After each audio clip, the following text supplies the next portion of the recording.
Okay, so in terms of things that you actually need to press in the Hornet, okay, there's only one time in air-to-air that you would ever need to press an MFD button.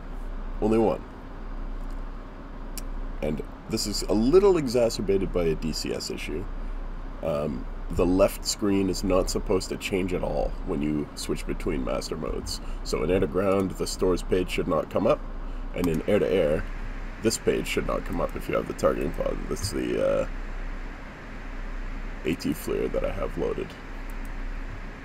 What's supposed to happen is it's just supposed to be blank, or actually I think it's supposed to not change. But let's just do as much as we can, and I'll mention when you have to press that. Everything else will be done with just HOTAS controls. So I'm in nav right now. I'm going to enter air-to-air with the AMRAM select button. Now this has come up, so I actually have this button bound, so I'm just going to press that. From here we can go wherever we want except for back onto the targeting pod page, and then off again without any MFD buttons. So if I wanted to, and say this were gone, I could press sensor control switch right to get the radar. If I wanted the azimuth over elevation page, I could press sensor control switch left to get that page. If I wanted to get to the stores page, as you can see by default the cursor is placed on stores display, so I can then immediately press TDC depress and it will get me the stores page. Then we can sensor control switch left again to go back to the ASL page. I could then switch to the FLIR subformat of the ASL by moving my cursor and then pressing sensor control switch left again. This switches to the FLIR. And actually, I don't even think I had to move that. So what I could have done, and I'll do that again, I'll get the ASL page, and then yeah, actually we can swap between, and you see how it defaults to on stores display so that we can click and get here? If we wanted instead the FLIR page like where we were on before, I can go back to the ASL page, sensor control switch left again, and then TDC depress, and we get back to FLIR because it defaults to this FLIR display selection here. So there's actually a lot of stuff you can do. This page is mostly useless because none of it's freaking implemented, but this is how you would target things with your FLIR for air-to-air. It's kind of implemented, but barely. From what I've heard, there's supposed to be like a box down here that actually shows the FLIR video, so you'd never have to really go in here anyway unless you wanted a closer look. There's a lot of stuff. But yeah, so you can get here, but again, if you want to get out of here, the only MFD button that you have to press is at this point, once you're in the targeting pod page, you have to press the bottom middle button. But yeah, you can go a lot of places from this ASL. As I said, from stores, you can go to the FLIR again, and of course the ASL page itself is very useful. Now, in the Hornet, you can control a ton of things with the cursor. So this definitely counts as HOTAS, and I don't care if you don't believe me. But with the cursor here, I could change my IFF settings, so I could change from LNS auto interrogation to just full-on auto interrogation, which the Viper doesn't have at all. It's fully manual IFF, and if you think it's automatic, that's actually just data link. IFF itself, you have to TMS left. And that's the green circles that appear. On the right display, of course, you can change the TDC priority from the left to the right with sensor control switch right, and then of course you have the radar. Now, what can you do with the, with your HOTAS? You can change the range. You can change the range the other direction. You can change the azimuth. You can change the azimuth the other direction, of course. You can change to spot mode with TDC depress, which follows the cursor, and also stabilizes with maneuvers.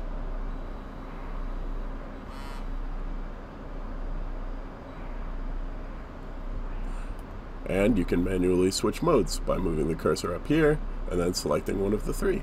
So I could go to TWS. I can switch between TWS auto and manual. I can make the radar silent. I can change my bars, which in TWS your bars are limited based on your scan volume. Your scan volume is limited. So you go to RWS and we can then make that change that I selected there. Oh, having fun. There we are. I can also, of course, manually change my azimuth like this if I wanted to, but I usually just use the bump action.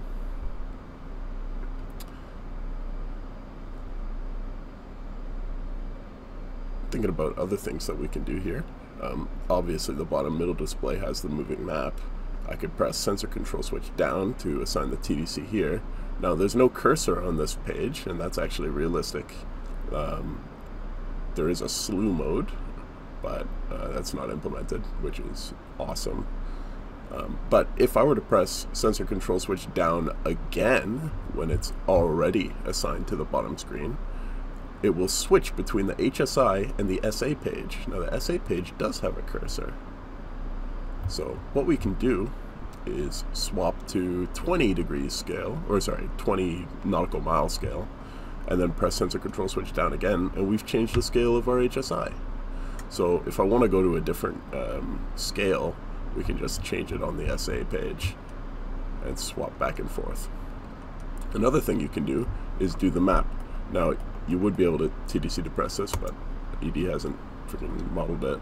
So instead you have to select it on the screen. It's only available up to 40 nautical miles. That's why it wasn't showing in the upper scales here. See it on boxes. So that's pretty cool. So usually what I do is I keep the map on in SA, and then I turn the gain down to make it more visible. Set it to night and dump down the contrast, and yeah, that's quite visible. So you can see all the icons and such. But this is all, for the most part, with our TDC and with our HOTAS controls. I know I clicked map, but whatever, right? You're not going to do that in a dogfight. The only time that you would ever do anything with your mouse to select a button is really when you're trying to exit that one specific FLIR display. That's the only thing that you can't get out of. The only thing. Everything else for air-to-air, completely doable. And I wish I opened up a scenario that had an air target, because of course there are things that you can do with your radar to lock targets as well. So if I were seeing a target in RWS, there would be a little cross, and that will show the highest priority target. Okay, and all you have to do, if you don't have your cursor over anything and there's just that high priority target with the cross over it, all you do is you press sensor control switch right again, and it'll do auto acquisition. It shows there. And what this would do is, if a target came up on the screen, it would automatically STT them. That's it, immediately. Now if you didn't want to STT them, which is understandable, we're pre-rework right now. We haven't had the STT changes yet in the Viper or the Hornet. If you wanted to do track while scan, you could just press the undesignate button on the stick, which I believe is, yeah, this button here, the red one. And that will step the LNS, the launch and steering, basically the target that you have designated, that'll step it in order of priority. So you can just press that to step through all your targets, and then if you wanted to, now that you have a designated LNS, if you wanted to STT somebody else, you can step the LNS over to them, and then press sensor control switch right again, and that'll acquire them. And then of course, if you have the cursor over something, no matter if you have an LNS or something's high priority, as long as you have it as a target under cursor, a TUC, then pressing sensor control switch right, that will override everything and STT that. Now, if you wanted to switch to TWS, I usually just use the cursor. It's not too hard. And then I do have this bound for quick access, but it's not too hard either, just to quickly switch between the two. And then you can manually command it around in either man or bias. Bias will try to keep your LNS while allowing you to move around the scan volume a limited amount. Man will not give you any limits to where you can move the scan volume, but of course your targets can get out of there. But everything here is with the cursor for the most part. Only a few things that I find are convenient I do bind, and of course this left thing, which honestly, if I'm doing air-to-air, typically I'll just leave this off so that this doesn't randomly appear when I switch to air-to-air mode, and then it's not a concern at all. But you know, if I do have it, then big whoop, I have to press one button. This is the only button that you strictly need for air-to-air. And even then, it's kind of an edge case, because how many people bring the TGP for air-to-air anyway? So, yeah. And if you want to switch the targeting pod from TV to FLIR, you just use the I think the RAID FLIR FOV switch is what it's called. So you hold that down and it switches between them. And then you can move it around with the cursor, use the antenna elevation to move it up and down. It's pretty good. This cursor should move it way faster. There's video evidence. Also, with the SA page now, if targets appeared on here, which I'm annoyed I didn't pick a better situation, you can actually directly lock stuff up from the SA page now, which is cool. And you can control the antenna elevation from the SA page. So if I quickly bring up the ASL page, again with my HOTAS, see, I'm not TDC priority on here, I'm not, oh, I am TDC priority on there. See? I'm not on there, I'm not on there, I'm only on the SA page, and I'm able to move the antenna elevation up and down. This page here, if you haven't used it, is really, really good, because it gives you a forward-looking view of the radar, and also where your targeting pod is looking, but that's less useful. So what you can do is, I'll just switch back to RWS here. I'll make the bars a little lower. So now we have a scan volume I can move around easily here. I'll raise the elevation, and you can easily put stuff in your elevation through here without having to worry. And I'll switch back to radar mode here. You can do it with the cursor on this page. You can do it on the SA page by selecting a target and changing the elevation and such. And of course you can use the radar page to move it around by TDC depressing. So it's quite good. I mean, how many times have I pressed a button, right? Just really for configuring weird options like this map thing, which the cursor should work for anyway, but I'll count my blessings here, or I won't count my blessings. The getting out of the targeting pod on this screen, and then as a cheeky little added comfort, I have this button bound just so I can step between auto and man, because I find that useful. But you don't really need that. It is possible to just use the cursor.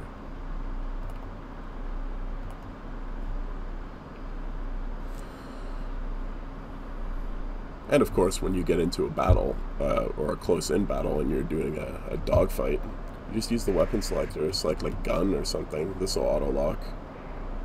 You can use, in like an AMRAM mode or whatever, you can use sensor control switch up to go to your dogfighting modes, your ACM modes.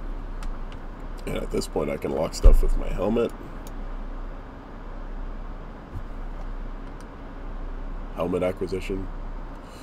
I can do long-range helmet acquisition, which the Viper doesn't have, by holding sensor control switch up. Now we've got long-range helmet acquisition, and I can lock somebody up to like 1 billion miles. It's ludicrous. I've not found a limit. You just look at somebody and it locks them up at an extreme range. And of course, since we have data link stuff on the helmet, I can just look at something and it'll lock, even if it's just a data link contact. So that's really useful for when you're head up.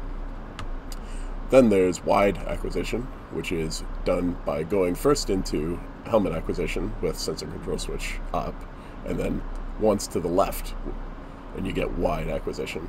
Now this is like a big wide scan to just vaguely lock things in front of you. You can see what it looks like on this screen here. It's scanning left to right, and it's quite an amount of elevation that it's scanning. But of course you can actually adjust this, much like you can in the Viper with the cursor.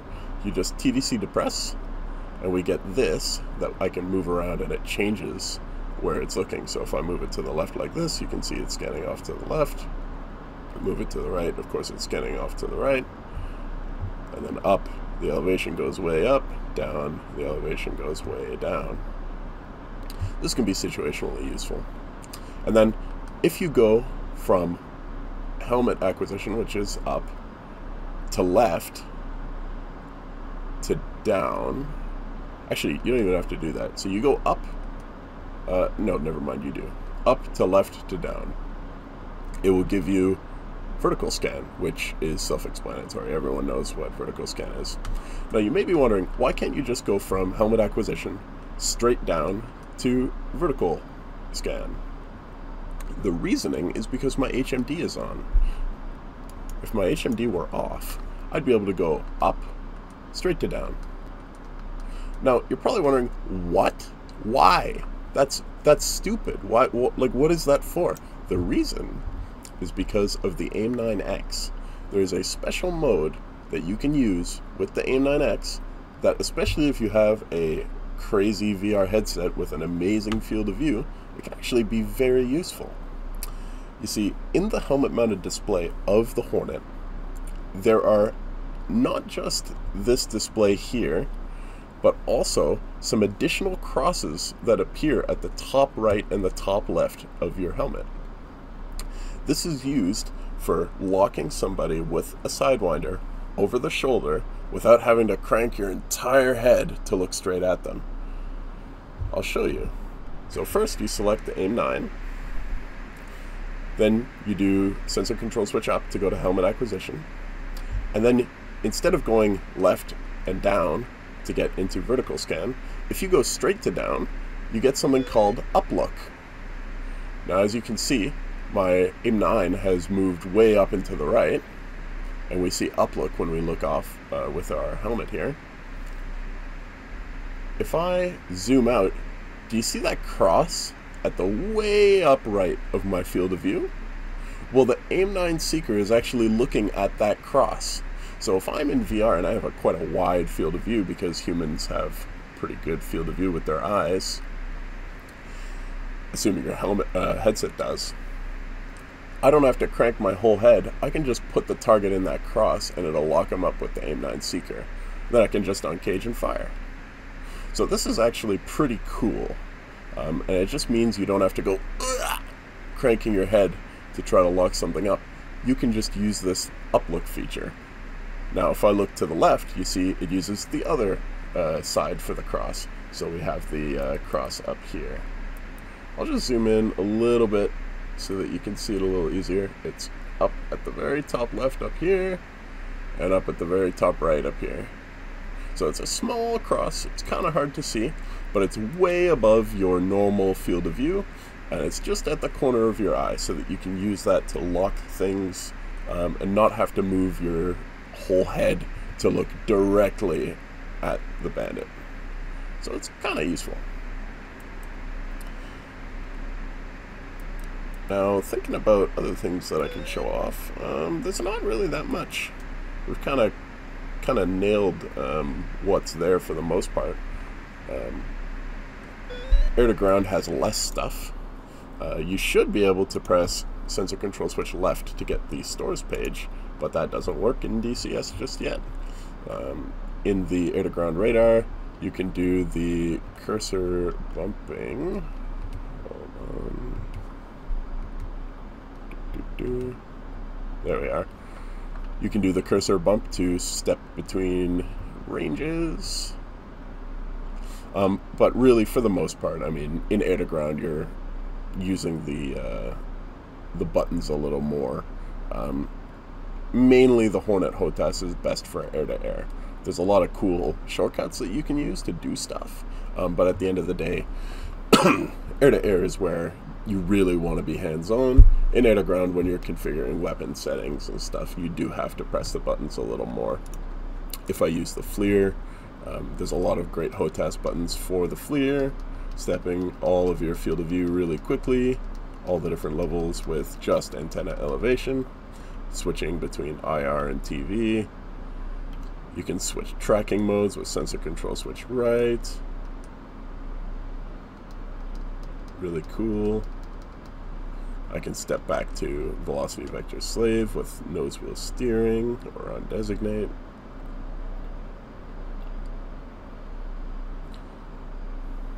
If you have a weapon selected, like the Maverick, the Maverick makes use of the field of view button to step field of views. And since you use that field of view button to switch between IR and TV, if you select the Maverick and you have that selected and you try to hold it down, it's not going to do anything. It's not going to do what I'm doing right now because the weapon overrides that button. So that's another niche thing that the Hornet, you have to kind of like keep aware of. So I'm not saying that the Hornet HOTAS is better than the Viper all around. It's just there's a ton of small things that you can do that make your life easier. There's a way to do a ton of stuff. People don't realize it. And I just happen to prefer the Hornet because I know all the tricks, or at least most of them, all the ones that work at least. And I really enjoy just using this plane. The Viper can do a ton of stuff with its HOTAS, more than the Hornet. There are more dedicated buttons to do stuff. I think you can change like your delivery mode, but you can actually do that with dumb bombs in the Hornet too. You can, if you're using auto to drop, which is CCRP, and then you undesignate, it'll switch to CCIP, which is cool. But like, you know, I get it. There are ways to like change like Maverick modes. I think that's like enable press or something. Like there's a ton of stuff that you can do, and it's cool. And a lot of people are really used to it. It's very simple to get your head around. There's not like contextual, you know, if I want to get, I know that on the bottom screen, if I press sensor control switch down, the HSI will appear, and then you can switch it between the SA page. And if I do that on here, the same thing happens. You know, and if I'm in here and I press sensor control switch right, the radar will go there, and nothing will happen in air to ground right now, but it should give me the stores.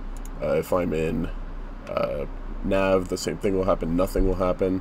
And then in air to air, it'll give me the azimuth over elevation page, which is cool. But like, it's not as contextual, the Viper. Everything is where it's supposed to be. You can read the manual, understand it, and it just works. But with the Hornet, you really have to study and find out all of the intricacies. And part of what I like about DCS is learning those intricacies, learning your plane better than anyone else, and then having that as like your, you jump into a voice call and give a bunch of tips and people are like, whoa, I didn't know that, that's cool. So that's why I kind of like this experience. I know all the tricks, so I can do things that people think you can't do. It's all possible, but it's weird. But I like it.